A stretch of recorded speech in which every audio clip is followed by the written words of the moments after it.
Hi viewers, welcome to Fazna's kitchen. இன்னைக்கு நான் நெய் சோறு பண்ணலாம் டிசைட் பண்ணியிருக்கேன். இது நல்லா வந்துச்சு. இது வந்து சுஹைல் vlogger ஜானு அவங்களோட சேனலில் பண்ணது. அதை நான் ட்ரை பண்ணி பார்த்தேன். அதை உங்களோட ஷேர் பண்ண போகிறேன். வாங்க வீடியோக்குள்ளே போகலாம்.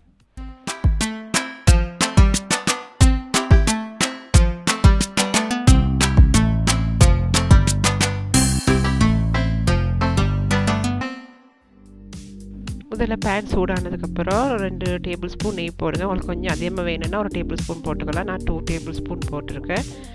இதோட பார்த்தீங்கன்னா ஒரு லார்ஜ் ஆனியன் ஸ்லைஸ் பண்ணி அதையும் நல்லா கோல்டன் ப்ரௌன் கலருக்கு நல்லா ஃப்ரை பண்ணி எடுத்துக்கணும். இது வந்து நல்லா கோல்டன் ப்ரௌன் கலர் ஆனதுக்கப்புறம் அதை வேறைய ஒரு டிஷ்ஷில் ட்ரான்ஸ்ஃபர் பண்ணி எடுத்துக்கணும்.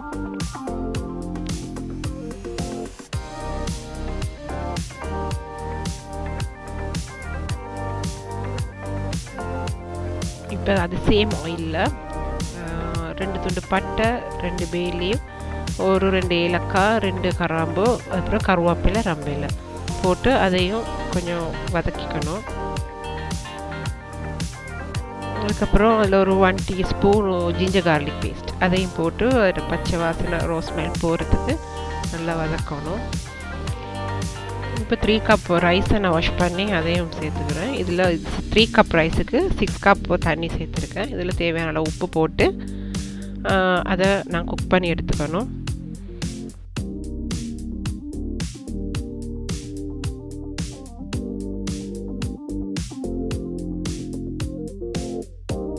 Meanwhile, இன்றைக்கி பார்த்தீங்கன்னா சரியான மார்னிங்லேருந்து காற்று மழையுமா இருக்குது. பார்த்தாலே உங்களுக்கு விளங்கும், சரியான காற்று.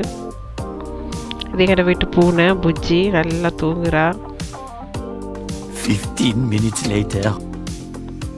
இப்போ 15 மினிட்ஸ் ஆயிடுச்சு. இப்போ நல்லா ரைஸ் நல்லா உதிரியாக நல்லா வெந்து வந்துருச்சு. இப்போ ஃபைனலாக நாங்கள் ஏற்கனவே பொரித்து வச்சுருந்த வெங்காயத்தை மேலால் தூவிக்கலாம். அதோடைய நெய்ச்சோறு தயார். நான் இதுக்கு சைட் டிஷ்ஷாக சிக்கன் patiala பண்ணியிருக்கேன். இது ஏற்கனவே நம்ம சேனலில் பண்ணியிருக்கோம். உங்களுக்கு வேணும்னா டிஸ்கிரிப்ஷனை செக் பண்ணிக்கோங்க. இது வந்து சுட்ட கத்தரிக்காய் மசாலா. இதோட ரெசிபி நான் ஃப்யூச்சரில் நான் அப்டேட் பண்ணுறேன். நான் இந்த வாய்ஸ் ஓவர் பண்ணிக்கிற வீடியோ பிடிச்சிருக்கா இல்லையான்றதை கம்யூனிட்டி போஸ்ட்லேயும் இன்ஸ்டாவிலையும் வாட்டிங் போல் போடுறேன். அதில் நீங்கள் போய் ஓட் பண்ணுங்கள். ஃப்யூச்சரில் நாங்கள் டிசைட் பண்ணிக்கலாம். தேங்க்யூ ஃபார் வாட்சிங்.